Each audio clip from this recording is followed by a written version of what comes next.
Many of us are old enough to remember when the first phones went mobile, the big fat bricks we all carried around if you had some money, to the beepers that we had on our belts. Then came the Nokia phone. Then the rise of the flip phone. You thought you were so cool. It made everyone reachable. It's kind of convenient. Then came the BlackBerry, which changed the game, right? But we didn't have a lot of video then. Not even 2 decades after the cell phones made their debut, though, a revolution took place. The release of the iPhone. The dawn of the smartphone in the late 2000s was about to change the communication game yet again, and to the amazement of us all. But now, fast forward another 20 years or so, the ubiquity of the smartphone is yielding undesirable results, and we all know it. Teens raised on screens suffer from depression, anxiety, short attention spans, social deprivation. Can this genie be put back in the bottle? Do you see it as the big problem that I do and perhaps most of your neighbors do? Ever the optimist, our next guest says yes, but it will take serious collective actions from parents, from schools, from governments, from neighbors. Please welcome John Haidt. He's a professor at NYU's Business School of Communications, business school, I should say, not at communications, a psychologist and best-selling author of this book, The Anxious Generation, The Rewiring of Childhood is Causing an Epidemic of Mental Illness. Professor, great to see you. Thanks, Brian. Great Unbelievable to see you. Job on your book. Such buzz about it. First off, what makes the smartphone bring in depression and anxiety? So it's not the phone itself, it's the way that we used it once we got a series of technological additions. So the original smartphone was great. I bought one in 2008, it had all kinds of tools on it. But then you get the front-facing camera, so now you get kids taking pictures themselves. You get high-speed internet, so now it's not just about texting, it's about video and consuming a lot of video. And then you get Instagram, which was the first major one designed only to be used on phones. So in 2010, most kids had flip phones. In 2015, they were mostly on smartphones, on Instagram.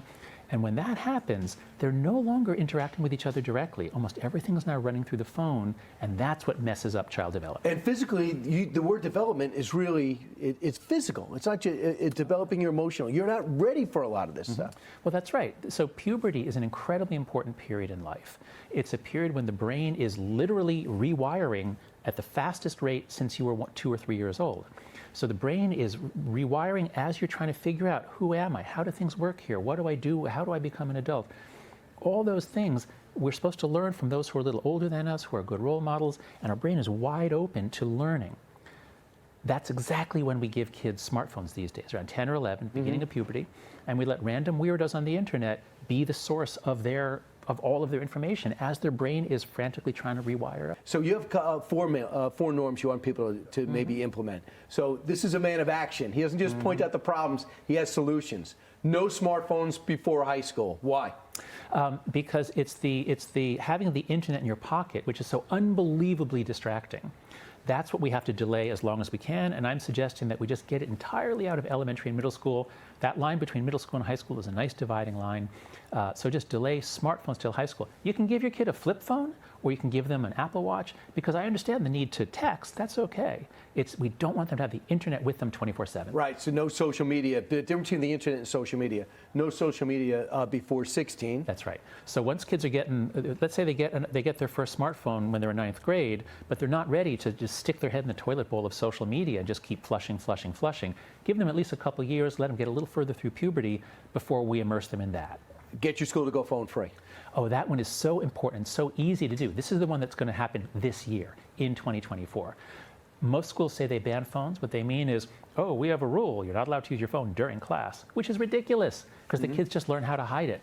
You have to lock the phones up in the morning when they arrive, in a phone locker or a Yonder pouch, give them back at the end of the day. That's the only way to get their attention off of the virtual world and onto their teachers and each other. All right, this is the one that needs the most explanation. More independence, more responsibility. Let them walk to school. Let them do chores. Let them have a job. This is so vital. Because that's what normal human childhood is. It's practice at life on a little level to prepare the skills, to learn the skills you'll need as an adult. And in the 1990s, and we sort of took a lot of that away from them. We overprotected kids. Anyone who is over 40 remembers playing outside, getting into trouble, getting lost, finding your way back. Those are essential experiences in childhood. Kids have to have them in order to learn to become independent. And you just have this interesting graph there. There were more broken bones in previous generations. You might think that's bad, but in a way it's good. It shows kids taking risks. Well, that's right, because it's especially the teenage boys. That's where you get the big change. Teenage boys used to sometimes break their arms because they were doing things, they were taking risks. Now a teenage boy is less likely to break his arm than his father or grandfather. And just so you know, this is not just to make better kids. If we want a country of entrepreneurs, of risk takers, of future Navy SEALs, people with a sense of purpose, you'll pull back from this technology and you'll let it, you can control it, you make the decisions. And also on TikTok, you're for the ban. Oh my goodness.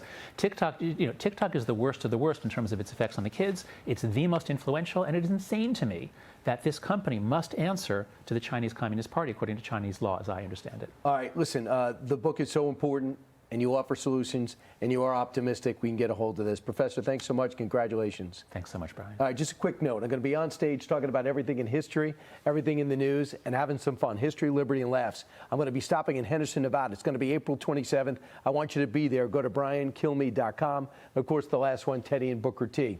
Hi, everyone. I'm Brian Kilmeade. I want you to do me a favor. I want you to click to subscribe to the Fox News YouTube page. This is the only way that I know for sure that you're not going to miss any great commentary, any great news bites, any great interviews coming your way on Fox. You can get it all here on YouTube. So subscribe right now.